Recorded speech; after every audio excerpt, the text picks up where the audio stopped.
I gave you my heart.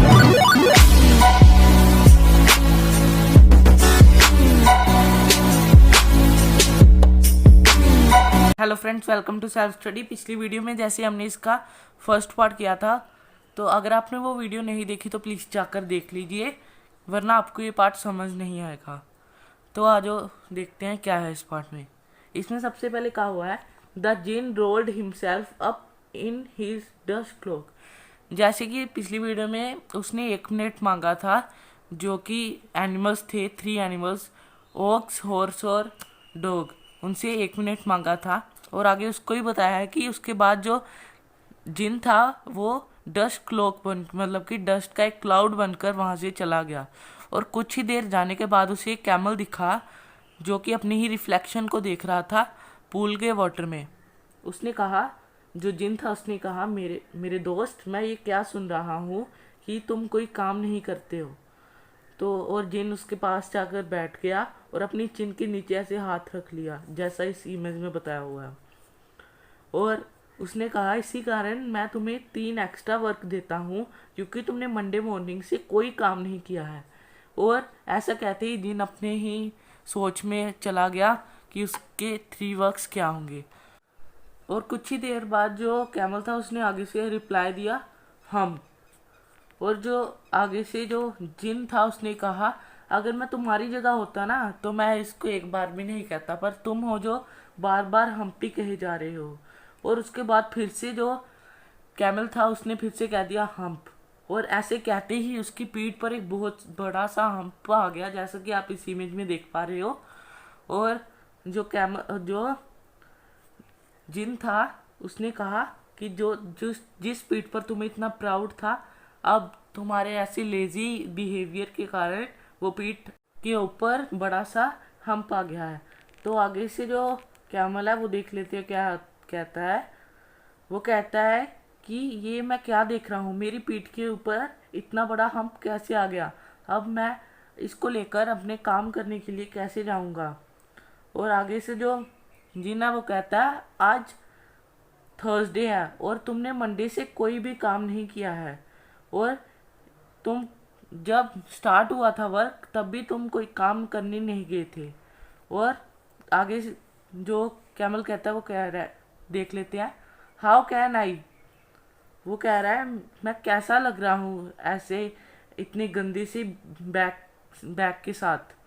तो आगे से जो जीना वो कह रहा है, ये एक पर्पस के कारण नहीं है, तुमने अपने 3 दिन ऐसे मिस कर लिए हैं, तुमने कोई काम नहीं किया, इसलिए तुम्हारी पीठ के पीछे एक हम्प आ गया है, जो कि जिसके कारण तुम 3 दिन बिना खाने के रह सकते हो।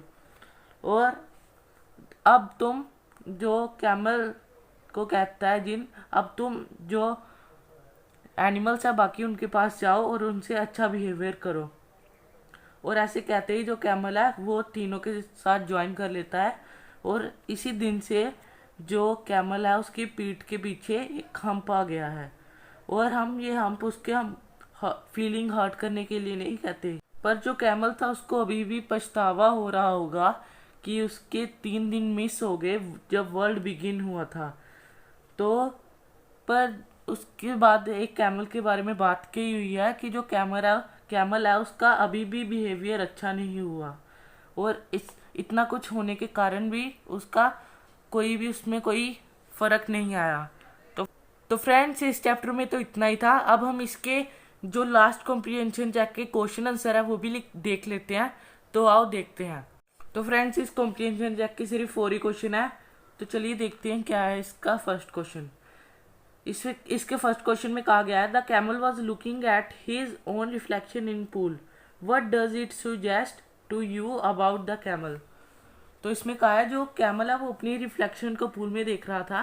तो इसमें सुजेस्ट क्या किया है हमें कैमल के बारे में। तो इसका आंसर हो जाएगा, the camel was looking his own reflection in the pool. जो कैमल था वो अपनी रिफ्लेक्शन को पूल में देख रहा था। और ये हमें सुजेस्ट करता है, हमें ये बताता है कि जो कैमल था वो बहुत ही घमंडी था और कोई काम नहीं करना चाहता था। तो अब हम इसका सेकंड क्वेश्चन भी देख लेते हैं। The camel said hump repeatedly, how did it affect him.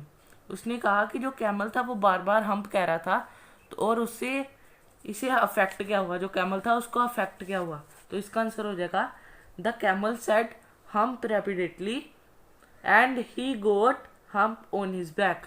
उसमें कहा है जो कैमल था वो बार बार हम्प कह रहा था, और इसी हम्प कहने के कारण जो कैमल था उसकी पीठ के पीछे एक बड़ा सा हम्प आ गया, मतलब कि एक कुप टाइप निकल गया। तो इसका थर्ड क्वेश्चन देख लेते हैं। What according to the djinn was the use of the hump, मतलब कि जिन के मुताबिक इस हम्प का क्या यूज हो सकता है। तो इसका आंसर हो जाएगा according to the djinn, djinn के मुताबिक the hump help to work for many days without taking any food.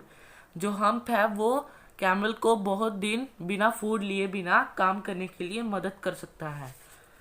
तो इसका लास्ट क्वेश्चन देख लेते हैं हम जल्दी से। He has never yet learn to behave, जो ऐसी लास्ट में हमें दी हुई है स्टेटमेंट वही इधर लिखी हुई है कि उसको अभी भी बिहेव करने का पता नहीं लगा।